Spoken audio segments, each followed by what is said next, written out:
మీ ఎలాంటి వ్యాపార ప్రకటనలకైనా వెంటనే మా ఛానల్ సంప్రదించండి. ప్రస్తుతం మనతో పాటు ప్రముఖ ఆధ్యాత్మికవేత్త, జ్యోతిష వాస్తు పండితులు, లలితాదేవి ఉపాసకులు బ్రహ్మశ్రీ నానాజీ పట్నాయక్ గారు ఉన్నారు. గురువుగారితో మాట్లాడదాం. నమస్కారం గురుగారు. శ్రీమాత్రే నమః. గురుగారు, జూన్ మాసం విశేషంగా మేషరాశి వాళ్ళకి ఈ నెల ఎలాంటి అదృష్టం వరించబోతుంది? మరి ఏలాంటి శని ఇంపాక్ట్ ప్రత్యేకంగా ఈ మాసం ఎలా ఉండబోతుంది? ఓవరాల్గా ఏం చెప్తారు వీళ్ళ గురించి ఈ నెల? ఫస్ట్ ఆఫ్ ఆల్ అసలు మనం గ్రహస్థితి ఎలా ఉంది చూద్దాము. వీళ్ళకి ఏలినాటి శని నడుస్తుంది. 12వ స్థానంలో శని ఉన్నాడు. అది కూడా ఉత్తరాభాద్ర నక్షత్రం నుంచి రేవతిలోకి వచ్చేసాడు శని. రాశిలో కుజుడు యొక్క సంచారం జరుగుతూ ఆ యొక్క కుజుడు 2వ భావంలోకి 21వ తేదీ నుంచి మారుతున్నాడండి. అదేవిధంగా 3లో ఉండే రవి కూడా 14వ తేదీ నుంచి రవిని వెళ్ళి మీట్ అవుతున్నాడు, గురువుని వెళ్ళి మీట్ అవుతున్నాడు. కాకపోతే గురువు అక్కడ ఉండట్లే. ఈ గురువు ఏంటంటే 2 జూన్ నుంచి మారిపోతున్నాడు. గురువు దగ్గరికి వెళ్దాం అనుకుంటున్నాడు కానీ ముందే మారిపోతున్నాడు.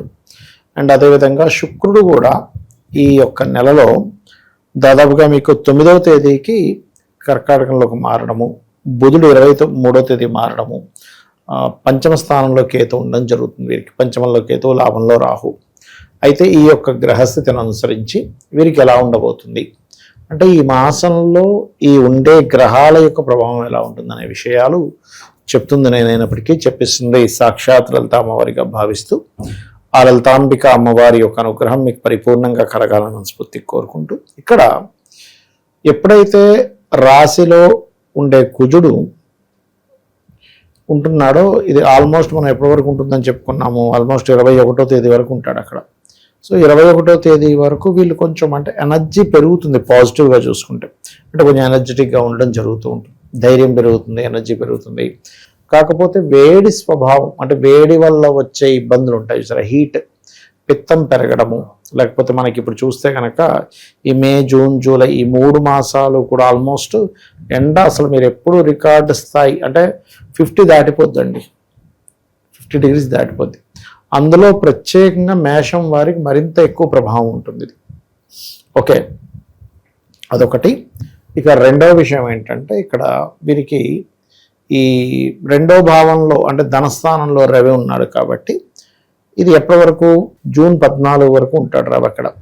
కాబట్టి ఈ జూన్ 14 వరకు గవర్నమెంట్ రిలేటెడ్ సంబంధించిన ధనయోగాలు, మెడికల్ రిలేటెడ్ మూలంగా ధనయోగాలు, రాజకీయ అంటే గవర్నమెంట్ కాంట్రాక్ట్స్ మూలంగా ధనయోగాలు, లేకపోతే సంతానము, కొంతమంది చూడండి సంతానం యొక్క అంటే ఎడ్యుకేషన్ అయిపోయింది కాకపోతే ఇంకా వాళ్ళు సెటిల్ అవ్వలేదు, వాళ్ళు ఇంకా ఫైనాన్షియల్గా గ్రో అవ్వట్లేదని బాధపడుతుంటారు. అటువంటి వాళ్ళకి ఇక్కడ నుంచి గ్రోత్ ఉంటుందని చెప్పుకోవచ్చు.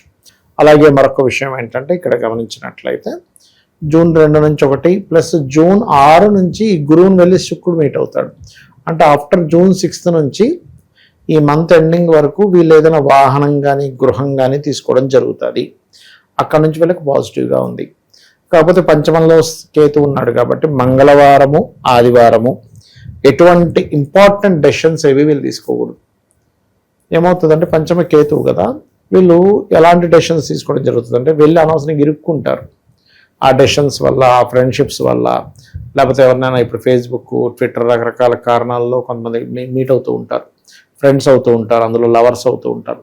ఇలా ప్రేమ వ్యవహారాల వల్ల ఇరుక్కోవడం. ఎందుకంటే పంచమంలో కేతువు, పంచమం అనేటువంటిది ప్రేమ స్థానము, ఆలోచన స్థానము. అక్కడ కేతు ఉన్నప్పుడు అది ఫ్రెండ్లీ సైన్ అయినప్పటికీ కూడా అది కొంచెం అటువంటి వాటి మూలంగా వీళ్ళు వెళ్ళి ఇరుక్కోవడం అనేటువంటిది జరుగుతూ ఉంటుంది. కాబట్టి ఈ విషయంలో జాగ్రత్తగా ఉండాలి. ఇక వీరికి ఈ నెలలో పర్టికులర్గా కొంచెం అంటే వాహన, గృహ వాహన, అలాగే తండ్రి గారి ఆస్తి, తాతగారి ఆస్తి సంబంధించిన విషయంలో అనుకూలత అయితే ఉంది, అందులో ఎటువంటి డౌట్ లేదు. తాతగారి ఆరోగ్య విషయంలో జాగ్రత్తగా ఉండాలి, కొత్త ఫ్రెండ్షిప్స్ విషయంలో జాగ్రత్తగా ఉండాలి. ఇక వీరికి సప్తమాధిపతి శుక్రుడు గురువుతో కలిసి 4వ స్థానంలో ఉన్నందుకు ఏదైనా వివాహ సంబంధించినటువంటి విషయాలు ఏవైతే ఉంటాయో ముఖ్యంగా తల్లిగారి ఇన్వాల్వ్మెంట్ వల్ల సెట్ అవుతాయి. అదేవిధంగా 2వ అధిపతి కూడా శుక్రుడై గురువుతో కలిసి ఉంటున్నాడు కాబట్టి 9వ తేదీ నుంచి ఈ టీచింగ్స్, ట్రైనింగ్స్, ఫైనాన్షియల్ రంగాలు, బ్యాంకింగ్ సెక్టార్స్లో జాబ్స్, ఇటువంటి విషయాలకు అనుకూలమైనటువంటి వాతావరణం ఉంటుంది, అందులో ఎటువంటి సందేహం లేదు. అదేవిధంగా ఎప్పుడైతే మనకి ఇప్పుడు ఏలినాటి శని 12వ స్థానంలో జరుగుతుంది కదా, ఏలినాటి శని 12th హౌస్లో సంచరిస్తున్నందుకు పర్టికులర్గా ఏంటంటే మీకు ఇక్కడ ఈ 12వ స్థానంలో ఉండేటువంటి శని ఇచ్చేటువంటి రిజల్ట్స్ ఏమిటి అని చెప్పి చూసుకున్నట్లయితే పర్టికులర్గా ఉద్యోగ సంబంధించినటువంటి విషయంలో ఉన్న ప్రదేశం నుంచి వేరే ప్రదేశానికి వెళ్ళడం వల్ల కలిసి రావడము ఇటువంటివి బాగుంటాయి. ఆన్లైన్లో చేసే వ్యాపార విషయాల్లో చాలా బాగుంటుంది. కాకపోతే 21వ తేదీ వరకు ఉండే కుజుడు 21 నుంచి ఆల్మోస్ట్ మీకు 2వ స్థానంలోకి వెళ్తాడు.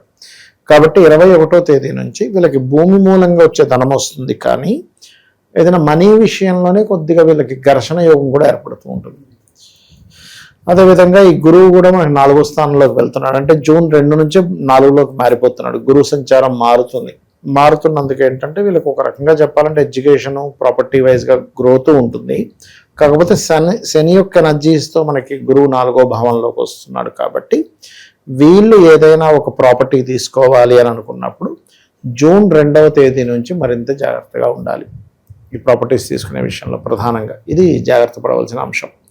మీ యొక్క సంతానానికి మాత్రం తెలియని చిన్న ఆటంకాలు ఏర్పడుతూ ఉంటాయి. దానికి మీ సంతానాన్ని కొంచెం గణపతి ఆరాధన చేయడం నేర్పించాలి, తద్వారా బాగుంటుంది. ఇప్పుడు సంబంధాలు సెట్ అయ్యేవి కూడా ఏంటంటే వీళ్ళు కొంచెం ఈ 9వ తేదీ తర్వాత గురువారాలు కనుక ప్రయత్నం చేసుకున్నట్లయితే తొందరగా సెట్ అవుతుంది. అందులో పర్టికులర్గా కొంతమంది ఏంటంటే టీచింగ్ లైన్స్, ట్రైనింగ్, ఈ జాబ్స్ చేసే వాళ్ళతో కొంతవరకు మనకి అవకాశాలు వస్తాయి ఎక్కువగా, అంటే ఈ వివాహ సంబంధించినటువంటి విషయంలో. అదేవిధంగా మనకి ఈ దశమాధిపతి అయినటువంటి శని 12వ భావంలో ఉన్నాడు. కాబట్టి ఉద్యోగ సంబంధించినటువంటి విషయాల్లో ఎక్కువగా వీళ్ళు గురువారం కానీ శుక్రవారం కానీ వీళ్ళు కనుక ట్రై చేసుకున్నట్లయితే కొత్త ఉద్యోగాల కోసం తొందరగా కుదురుతుంది. కాకపోతే ఏంటంటే ఎప్పుడైనా ఏనాడు నడిచేటప్పుడు ఎలా ఉంటుందంటే ఉద్యోగ విషయాల్లో కొంచెం ఎక్కువ శ్రమిస్తాడు ఇక్కడ.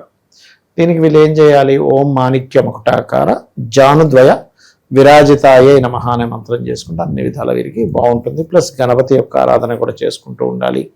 ఎక్కువగా సాధనలు చేసుకోవడానికి ఇది సరైన సమయమే, పంచమంలో కేతు ఉన్నందుకు దానిలో ఎటువంటి ఇబ్బంది లేదు. కాకపోతే ఏంటంటే ఇక్కడ అగ్రెసివ్ నేచర్ని పెరుగుతూ ఉంటుంది. 21వ తేదీ వరకు రాశిలో కుజుడు ఉంటున్నాడు కదా, ఈ కుజుడు తత్వం ఏంటంటే ధైర్యం పెంచడము, అగ్రెసివ్ నేచర్ పెరగడము. కాకపోతే ఈ బీపీ లెవెల్స్ కూడా కంట్రోల్ చేసుకోవాలండి ఇక్కడ.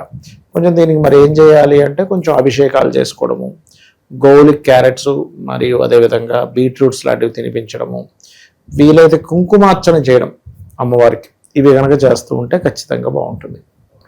ఓవరాల్గా మేషరాశి వాళ్ళకి జూన్ మాసం ఏ విధంగా ఉంటుంది, ఎలాంటి విశేషాల్లో ఎక్కువగా జాగ్రత్తగా ఉండాలో మంచి విశ్లేషణ అందించారు. ధన్యవాదాలు. శ్రీమాత్రే నమః.